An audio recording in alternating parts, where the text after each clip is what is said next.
So what happened when I bought an internet dating agency?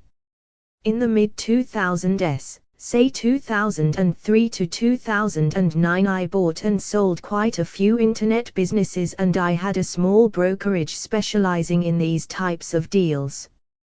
They were good little businesses. In no particular order, I had a gadgets website, a ladies' lingerie site, a foreign exchange site, some mobile phone sites, travel websites, office supplies, a small gambling site, and a couple of Amazon clones. I also bought an internet dating website. Let me tell you why the internet dating website was the worst one ever. I bought this in late 2003 and it only cost me £400. The problems started the instant I took it over. The amount of complaints I received within a few minutes were several in number, and I received about 100 complaints every day consistently. After about a week I was very tired of this, and it was distracting me from my other businesses. I had a chat about this situation with a very old platonic lady friend called Imogen. We are still friends and have been for a total of 30 years. One evening, and she helped with a plan to find out exactly what was wrong. She suggested setting up a fake profile and then seeing the responses and then banning the members involved. Imogen even wrote the profile and most generously put her photograph on it. We called her Rachel Smith.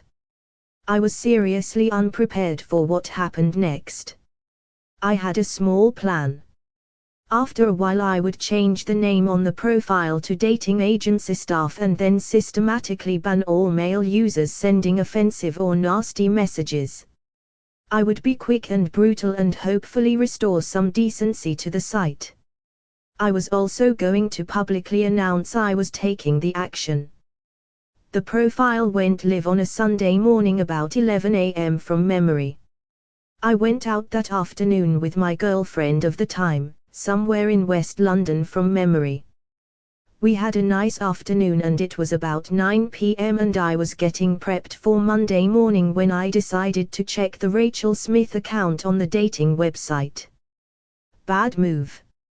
Very bad move. Now I sort of knew there would be some offensive messages in there as I had the complaints to verify that was happening, but what I found thoroughly shocked me.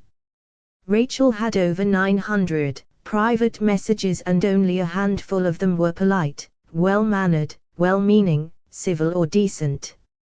Only about 2 or 3% though, if that.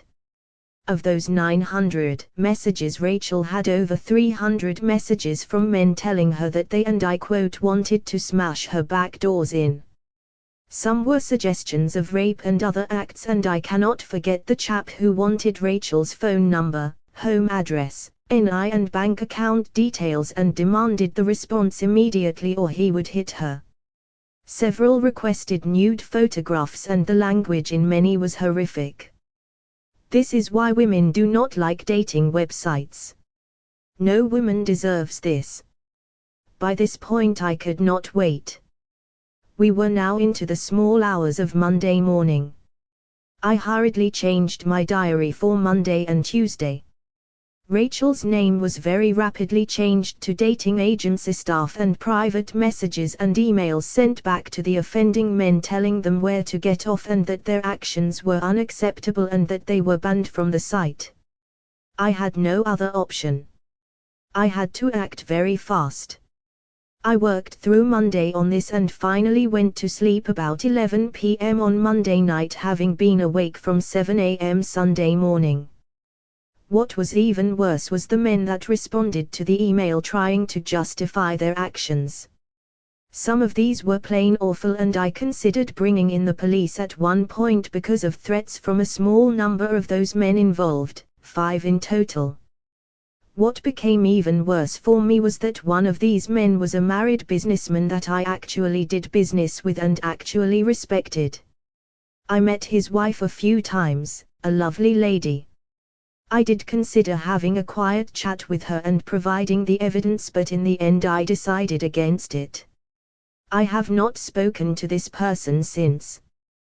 This was a bit of a kick in the guts. 950 men were banned from a total male site population of just over 3,000. By this point I had owned the site for 2.5 months. I made the decision. The site was going on the market as I no longer wanted any part of this sector of business. I sold it for £1,000, which was my lucky day. In terms of my time and other costs involved, I made a stonking loss on this project, and it definitely wasn't my finest hour or best deal.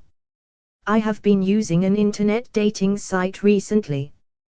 The industry seems to have moved on, but from what I have been hearing from women recently is that what happened on my website is still happening a lot. There is one, and I think it is quite a good one, that puts the woman in control as she has to send the first message, but apparently some men just respond with stuff like I outlined above. I heard recently that women feel uncomfortable making the first move. Okay, but if this method does work and cuts down on the offensive and bad behavior, then why not? I think this method cuts the bad behavior down, but I don't think it eliminates it. We are now in 2024, 21 years later. You would have thought that things might have changed over such a long period of time, but it appears that they have not. The dating industry does not seem to have a good reputation all up, and this stuff just compounds it. I vowed I would never own another dating site, and have not, even though I have been offered a few of them over the years. Let me close this blog. Women, you do not deserve this crap, and it's not your fault. Fellow men, up your game, lads. This behavior is neither big nor clever and sullies the reputations of those men who want to use a dating website for its intended and proper purpose.